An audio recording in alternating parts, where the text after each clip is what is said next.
صلی اللہ تعالی علیہ وسلم نے فرمایا شعبان مطہر و رمضان مکفر، یعنی شعبان پاک کرنے والا ہے اور رمضان کفارہ ہے۔ اس مقدس و مبارک مہینے کو ہم نے کیسے گزارنا ہے، کون کون سی اہم عبادات اس مقدس مہینے میں کی جاتی ہیں، ان کی کثرت کی جاتی ہے، اور اس مہینے کی خاص عبادات کیا ہیں، اس حوالے سے ہم آج انشاءاللہ سنیں گے۔ آئیے اس سے پہلے ایک حدیث پاک میں بیان کی گئی حکایت سنتے ہیں۔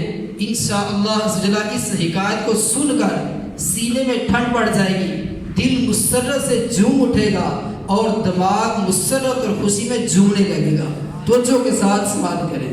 ہمارے آقا صلی اللہ تعالی علیہ وسلم نے ارشاد فرمایا کہ بروز قیامت کی خبر دیتے ہوئے ارشاد فرمایا قیامت کا دن ہوگا، حضرت آدم علیہ السلام سبز لباس پہنے عرش الہی کے سائے میں تشریف فرما ہوں گے اور دیکھ رہے ہوں گے کہ ان کی اولاد، یعنی حضرت آدم علیہ السلام کی ہم سب ہی اولاد ہیں، ان کی اولاد میں سے کون کون جنت میں جا رہا ہے اور کس کس کو دوزخ میں پھینکا جا رہا ہے۔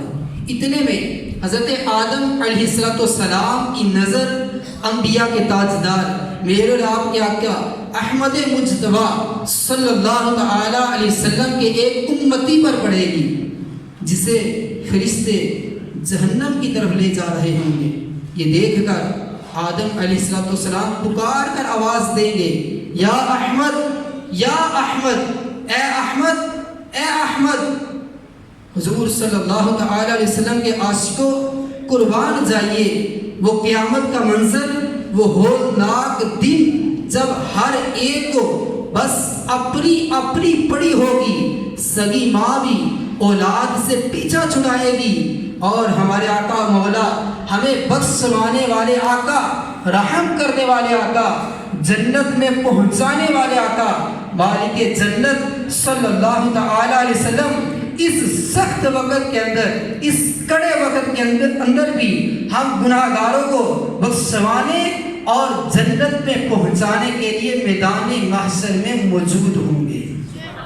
اور وہاں پر کیا کر رہے ہوں گے، اس کو کسی نے کیا خوب ہی انداز میں کہا ہے کہ کسی کے پلے پہ یہ ہوں گے وقت وزن عمل، کوئی امید سے منہ ان کا تک رہا ہوگا، کوئی قریب ترازو، کوئی لبے کوثر، کوئی صراط پر ان کو پکارتا ہوگا۔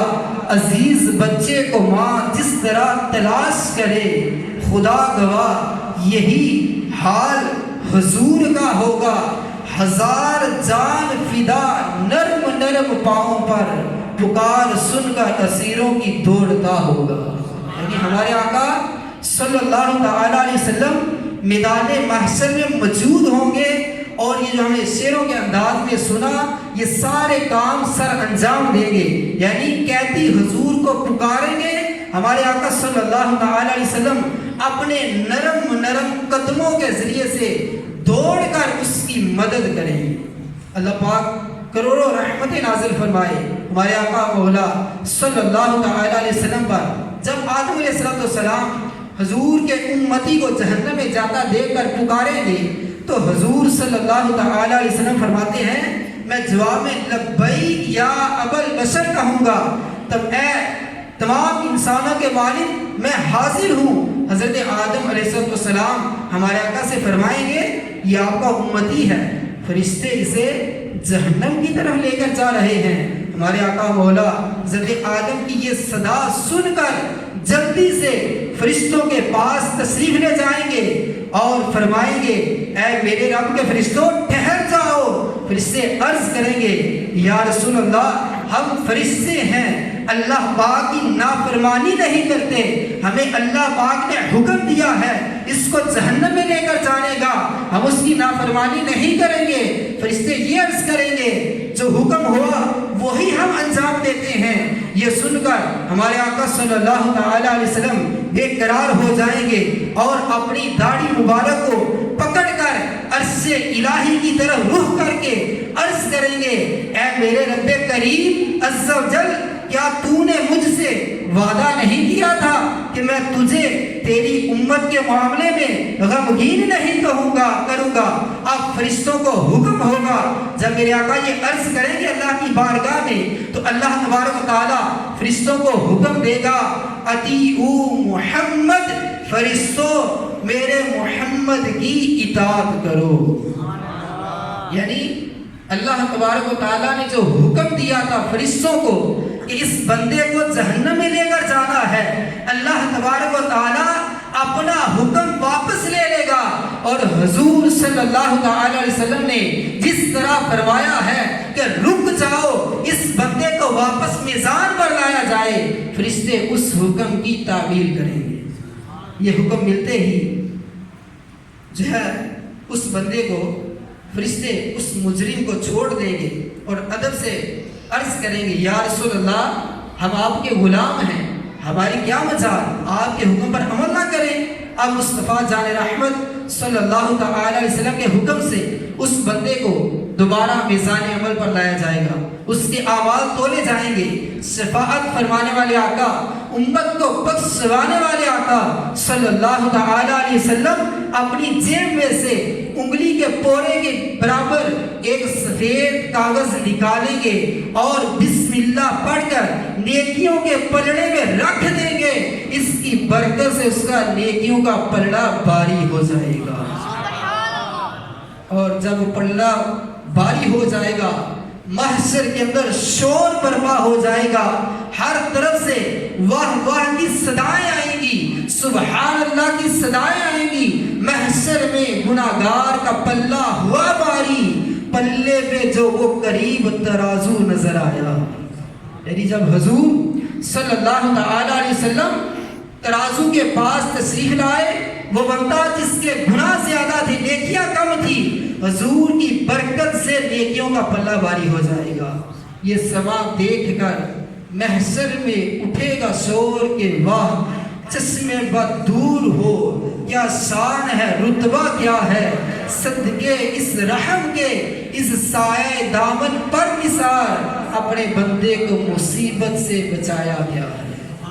جب فرشتے اس شخص کو جنت کی طرف لے کر چلیں گے تو وہ عرض کرے گا اے فرشتوں ذرا ٹھہرو، میں ان بزرگ سے کچھ عرض کر لوں۔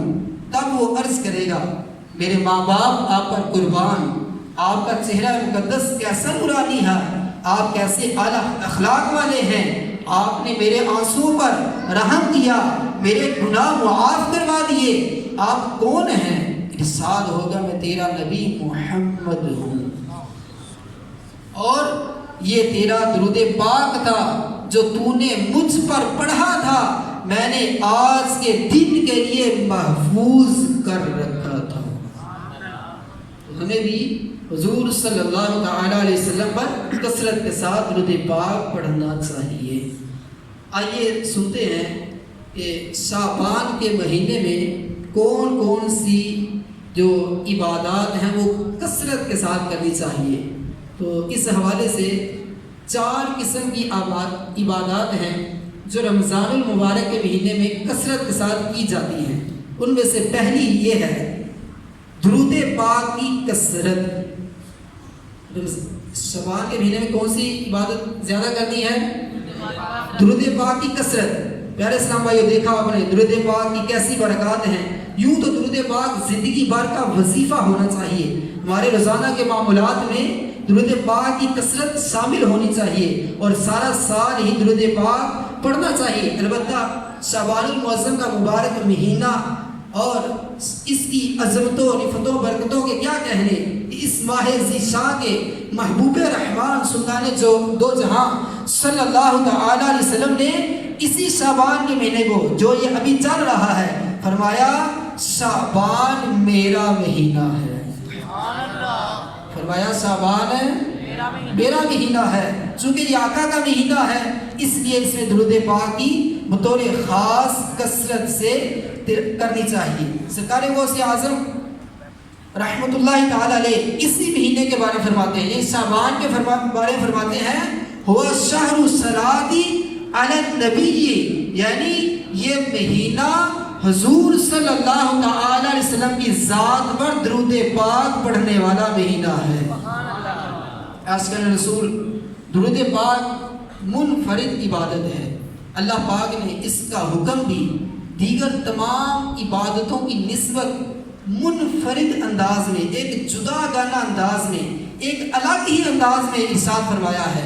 اللہ تبارک و تعالیٰ قرآن پاک میں ارشاد فرماتا ہے ان اللہ وملائکتہ یصلون علی النبی یا ایھا الذین آمنوا صلوا علیہ وسلموا تسلیما، فرمایا بے شک اللہ اور اس کے فرشتے درود بھیجتے ہیں اس غیب بتانے والے پر، اے ایمان والو تم بھی درود اور خوب سلام بھیجو۔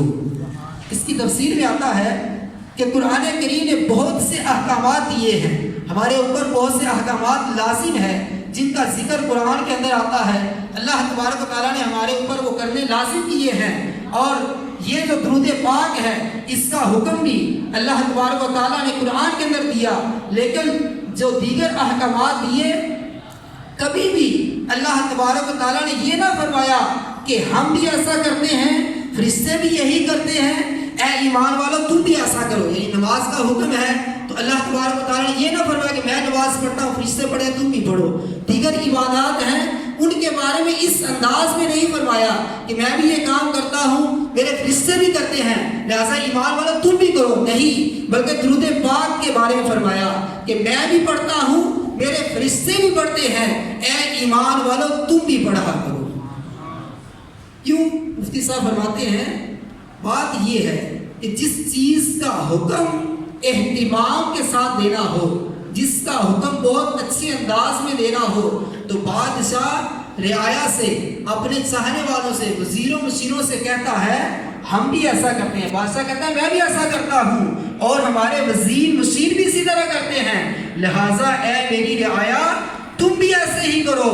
تو گویا مفتی صاحب فرماتے ہیں اللہ تبارک و تعالیٰ نے اس حکم کی اہمیت اور فضیلت کو اس انداز میں بیان کیا ہے کہ اللہ تبارک و تعالیٰ فرماتا ہے بے شک اللہ اور اس کے فرشتے درود بھیجتے ہیں اس نبی پر، لہٰذا اے ایمان والو تم بھی اس نبی پر درود پاک پڑھا کرو۔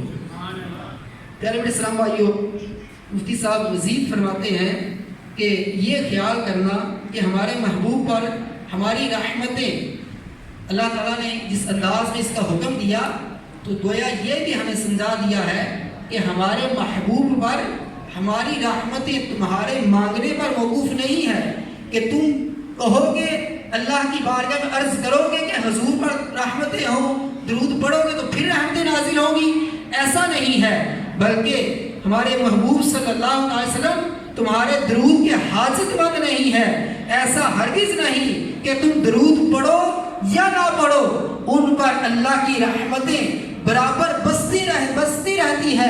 تمہاری پیدائش، تمہارا درود پڑھنا تو کل سے ہوا، ابھی تھوڑی دیر کی بات ہے کہ تم حضور پر درود پڑھتے ہو، بلکہ اللہ تبارک و تعالیٰ کی رحمتیں حضور صلی اللہ علیہ وسلم پر کب سے ہو رہی ہیں؟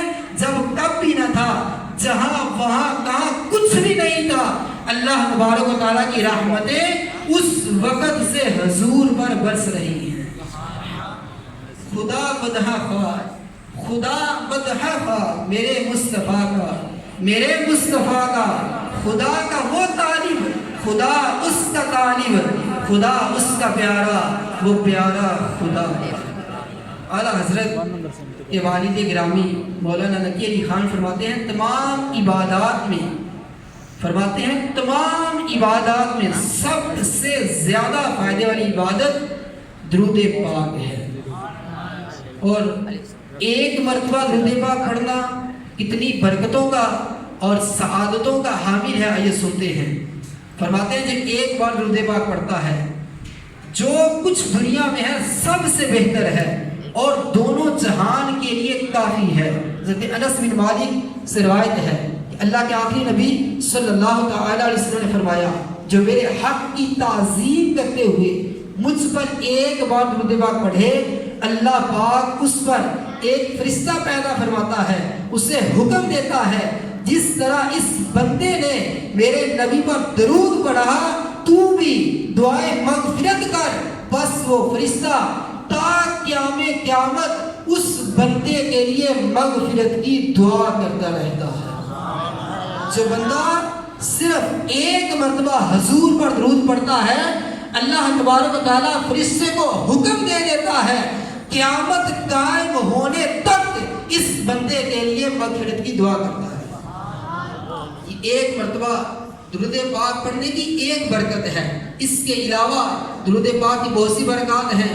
حدیث پاک میں آتا ہے جو بندہ ایک مرتبہ درود پاک پڑھتا ہے اللہ پاک اس پر 10 رحمتیں نازل فرماتا ہے، 10 گناہ معاف کر دیتا ہے، 10 اس کے درجات بلند کر دیتا ہے، اور اس کے نامہ اعمال میں 10 نیکیوں کا اضافہ کر دیا جاتا ہے۔ ہمارے بزرگان دین جن کا پختہ ایمان اور کامل یقین تھا، وہ ایک بار درود پاک کے بدلے اللہ پاک کی طرف سے 10 رحمتیں ملنے کی اہمیت کو وہی جانتے تھے۔ ان کو ہی پتا تھا کہ ایک اللہ تبارک و تعالیٰ کی رحمتوں کی کیا شان ہے۔ اعلیٰ حضرت کے والد مولانا نقی علی خان فرماتے ہیں اگر بندے کو پوری زندگی کے اندر عبادات کے سلے میں اللہ پاک کی صرف ایک رحمت نصیب ہو جائے تو دنیا اور آخرت کی تمام مشکلات کے لیے اس بندے کے لیے کافی ہے۔ صرف اللہ کی ایک رحمت بندے کو مل جائے، دنیا اور آخرت کی ہر چیز ہر مشکل کے لیے وہ کافی ہے۔ اور درود پاک پڑھنے سے اللہ کی 10 رحمتوں کا نزول ہوتا ہے۔ حضرت عبداللہ شاہ رحمۃ اللہ تعالی علیہ مشہور ایک بزرگ ہوئے ہیں۔ ایک دن یہ اپنے پیر صاحب کے خلیفہ سید عالم شاہ رحمۃ اللہ تعالی علیہ کے ساتھ کہیں جا رہے تھے۔ راستے میں ایک جگہ کمہاروں کی مٹی کے برتن بنانے والی بھٹی آئی جس میں آگ بھڑک رہی تھی۔ سید عالم شاہ نے فرمایا عبداللہ شاہ تم ہماری بات مانو گے؟ عرض کیا جی ہاں ضرور مانوں گا۔ فرمایا اچھا تو اس بھٹی میں جا کر کھڑے ہو جاؤ جس میں آگ جل رہی ہے۔ فرماتے ہیں اس کے اندر جا کر کھڑے ہو جاؤ۔ یہ کہہ کر سید عالم شاہ رحمۃ اللہ تعالی علیہ آگے چل دیے اور حکم سنتے ہی عبداللہ شاہ رحمۃ اللہ تعالی علیہ اس آگ کے اندر جا کر کھڑے ہو جاتے ہیں۔ کچھ دیر کے بعد سید عالم شاہ رحمۃ اللہ تعالی علیہ واپس تشریف لائے تو دیکھا کہ عبداللہ شاہ بھٹی کے اندر کھڑے ہیں اور آگ خوب بھڑک رہی ہے، مگر عبداللہ شاہ صاحب رحمۃ اللہ تعالی علیہ کے کپڑے تک بھی سلامت ہیں، آگ نے انہیں بالکل چھوا تک نہیں ہے۔ آخر ان کو بلایا گیا مگر وہ خاموش کھڑے رہے۔ جب بہت زیادہ آوازیں دی گئی، بہت زیادہ اصرار کیا گیا باہر آنے کا، تو وہ تھوڑا سا باہر آئے تو ان کو پکڑ کر باہر نکالا گیا، آگ کے اندر سے باہر نکالا گیا۔ بدن مبارکہ پسینہ تھا۔ سید عالم شاہ نے پوچھا کیا حال ہے؟ عرض کیا کہ میں بالکل درست ہوں، کوئی مسئلہ نہیں ہے۔ اور فرماتے ہیں کہ تمہیں آگ نے کچھ کہا نہیں؟ بھڑکتی آگ کے اندر تم داخل ہوئے تو کہتے ہیں کہ مدینہ منورہ کا تصور باندھ کر درود شریف پڑھنے لگا۔ اچانک مدینہ پاک کی طرف سے ایک نور آیا جس نے میں نے اپنی چادر کی طرح اپنے جسم پر لپیٹ لیا۔ اس کی برکت سے مجھے آگ کی گرمائش تک بالکل محسوس نہیں ہوئی، اور یہ جو پسینہ ہے یہ میرے جسم پر اس آگ کا نہیں ہے، اس آگ کی گرمی کا نہیں ہے، بلکہ اس نور کی چادر کا پسینہ ہے۔ خیال رہے اب یہ ہم نے سنا کہ وہ مدینے کا تصور باندھ کر سبز گنبد کا تصور باندھ کر آگ کے اندر داخل ہو گئے، تو ہم بھی ایسا کریں؟ ایسا نہیں۔ خیال رہے کہ عبداللہ شاہ رحمۃ اللہ تعالی علیہ کی یہ کرامت ہے، ہر ایک کو ایسا خطرناک مول لینے کی شریعت نے اجازت نہیں دی۔ یعنی ہم ایسا نہیں کریں گے کہ درود پاک پڑھ کر آگ کے اندر کھڑے ہو جائیں، ہمیں شریعت کی طرف سے اس بات کی اجازت نہیں ہے۔ یہ ان بزرگ کی کرامت تھی کہ وہ آگ کے اندر کھڑے ہو گئے اور آگ انہوں نے کچھ بھی نہیں کہا۔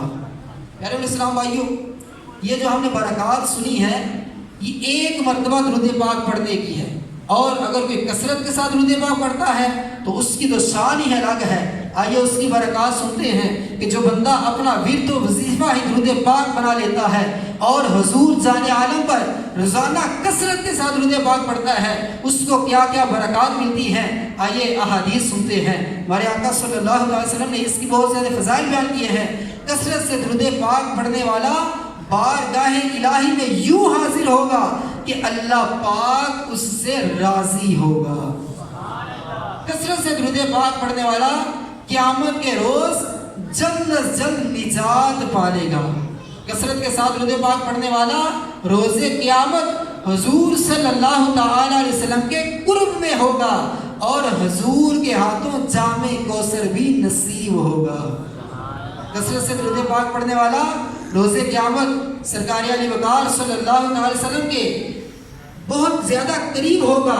کثرت سے درود پاک پڑھنے والے کو قیامت میں گرمی کا سایہ نہیں ملے گا، نہیں ہوگی، بلکہ اس کو عرش کا سایہ نصیب ہوگا۔ کثرت سے درود پاک پڑھنے کی برکت سے اللہ پاک کا بھی قرب نصیب ہوگا۔ جنتی ابن جنتی، صحابی ابن صحابی حضرت عبداللہ بن عباس رضی اللہ تعالی عنہما فرماتے ہیں کہ اللہ پاک نے جلیل القدر نبی حضرت موسیٰ علیہ السلام کی طرف وحی فرمائی، اے موسیٰ اگر میرا قرب چاہتے ہو، اگر میرے قریب ہونا چاہتے ہو تو میرے محبوب پر کثرت سے درود پاک پڑھو۔ اگر ہم حضور کا اور اللہ تبارک و تعالیٰ کا قرب پانا چاہتے ہیں، حضور کے قریب ہونا چاہتے ہیں، تو ہمیں کثرت کے ساتھ درود پاک پڑھنا ہوگا۔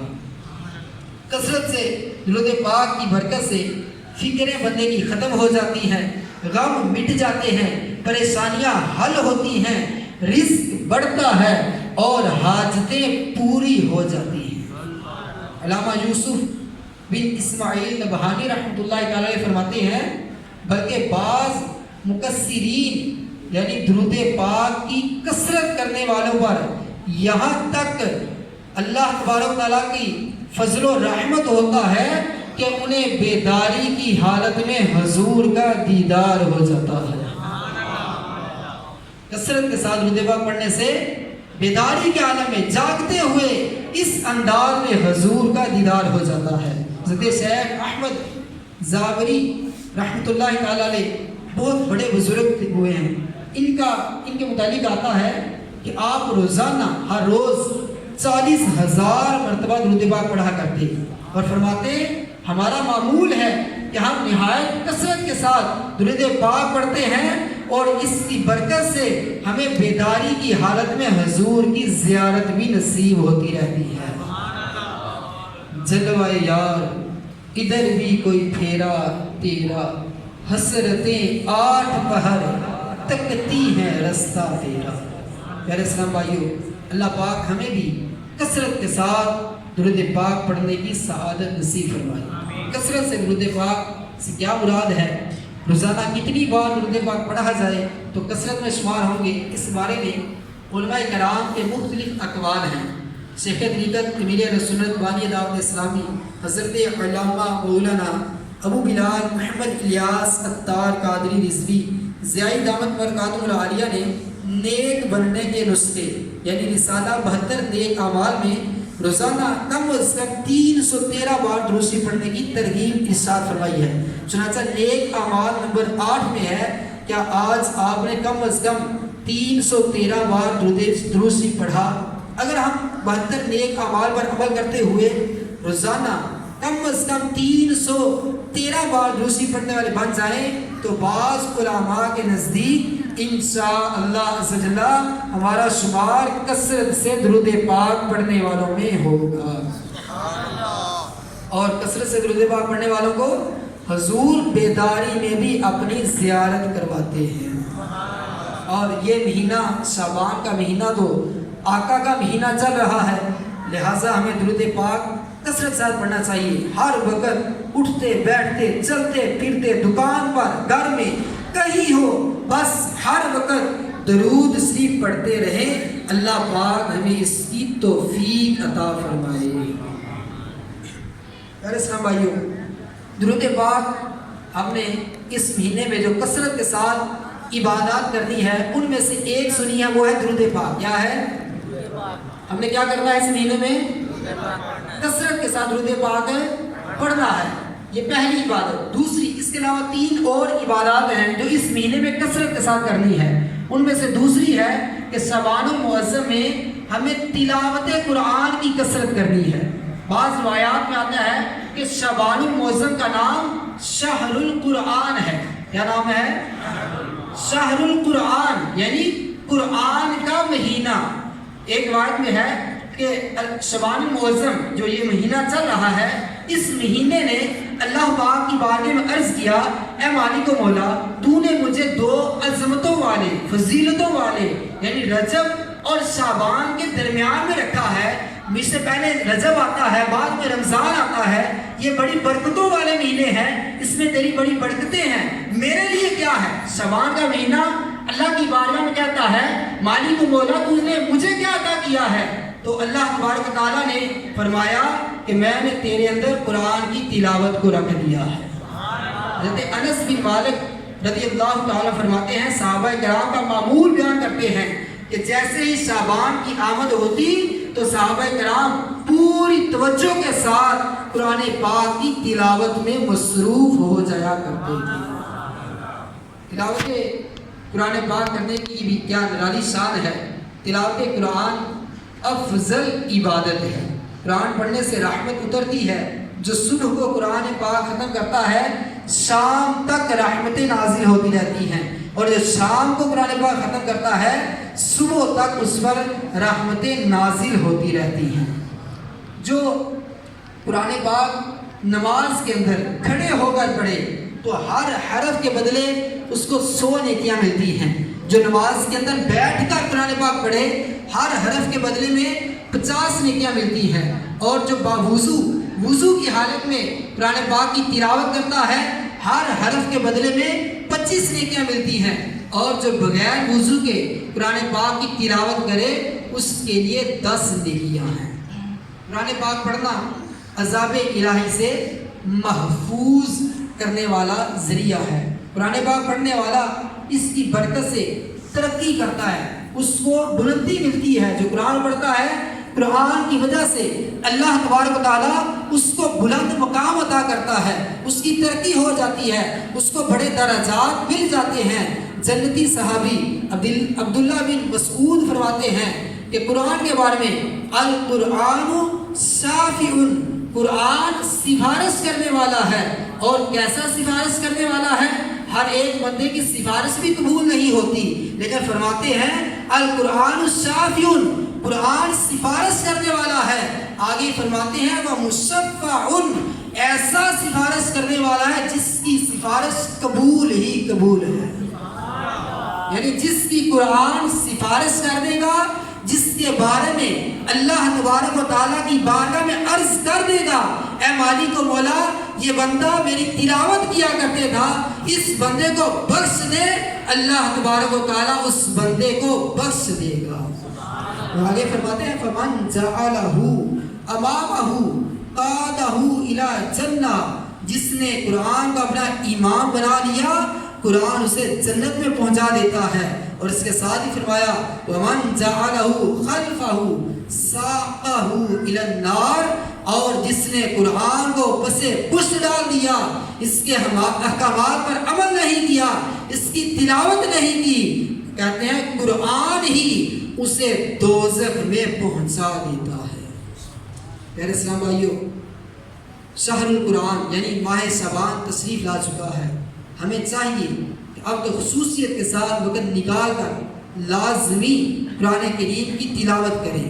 ترجمہ کنز الایمان، کنز العرفان پڑھ کر، تفسیر خزائن العرفان، نور العرفان، صراط الجنان پڑھ کر قرآن کریم کو سمجھیں، ان کی برکات کو حاصل کریں، اپنی دنیا بھی بہتر بنائیں، قبر و آخرت بھی بہتر بنائیں۔ اور حضرت عمر بن قیس ایک نیک بزرگ گزرے ہیں، ان کے بارے میں منقول ہے کہ شعبان المعظم کی آمد ہوتی تو اپنی دکان بند کر دیتے اور خود کو تلاوت قرآن کے لیے فارغ کر دیا کرتے تھے۔ اللہ پاک ہمیں بھی اس کی توفیق عطا فرمائے، یعنی ہم بھی قرآن کی کثرت کے ساتھ تلاوت کرنے والے بن جائیں۔ تو کریں گے تلاوت انشاءاللہ عز و جل۔ شعبان کے مہینے میں وہ تیسری عبادت جس کی ہمیں کثرت کرنی ہے، جس کو ہم نے زیادہ کرنا ہے شعبان کے اندر، وہ ہے نفل روزے رکھنا۔ نفل روزے رکھنا بھی شعبان کے اندر یہ خصوصیت والی عبادات میں سے ایک عبادت ہے۔ ہمارے آقا صلی اللہ علیہ وسلم رمضان المبارک کے بعد سب سے زیادہ شعبان المعظم میں رمضان روزے رکھنا پسند کرتے تھے۔ ام المؤمنین عائشہ صدیقہ رضی اللہ تعالی عنہ فرماتی ہیں کہ میں نے حضور صلی اللہ علیہ وسلم سے سوال کیا کہ حضور صلی اللہ علیہ وسلم کو میں نے شعبان سے زیادہ کسی اور مہینے میں روزے رکھتے نہیں دیکھا، تو میں نے آپ صلی اللہ علیہ وسلم سے پوچھا کہ اس مہینے میں آپ اتنے روزے کیوں رکھتے ہیں؟ تو حضور نے فرمایا رمضان کے بعد یہ روزے سب سے افضل ہیں، یعنی شعبان کے روزے رمضان کے روزوں کے بعد سب سے افضل ہیں۔ میرے اسلام بھائیو، رمضان المبارک کے روزے تو فرض ہیں، یہ تو ہمیں رکھنے ہیں، اس کے ساتھ نفل روزے بھی لازمی رکھنے چاہیے۔ الحمدللہ بزرگان دین کثرت کے ساتھ نفل روزے رکھا کرتے تھے۔ آئیے ترغیب کے لیے دو حکایات سنتے ہیں۔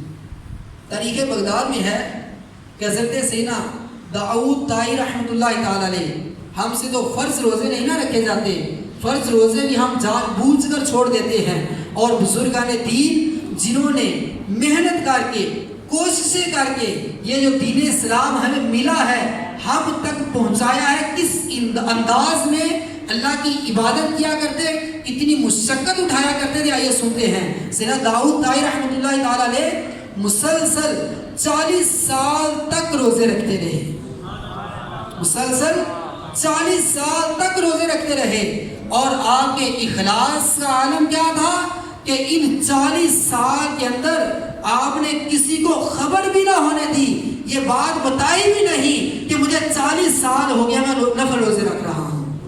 ایسا اخلاص، ہم ایک روزہ رکھ لیں تو افطاری کے لیے ادھر ادھر جا رہے ہیں، لینے کے لیے خرید رہے ہیں، آج روزہ افطار کرنا ہے، اس کو بھی بتاتے ہیں کہ کم کر لو پیسے، ہمیں سے افطاری کرنی ہے، اس کو بھی بتا دیتے ہیں۔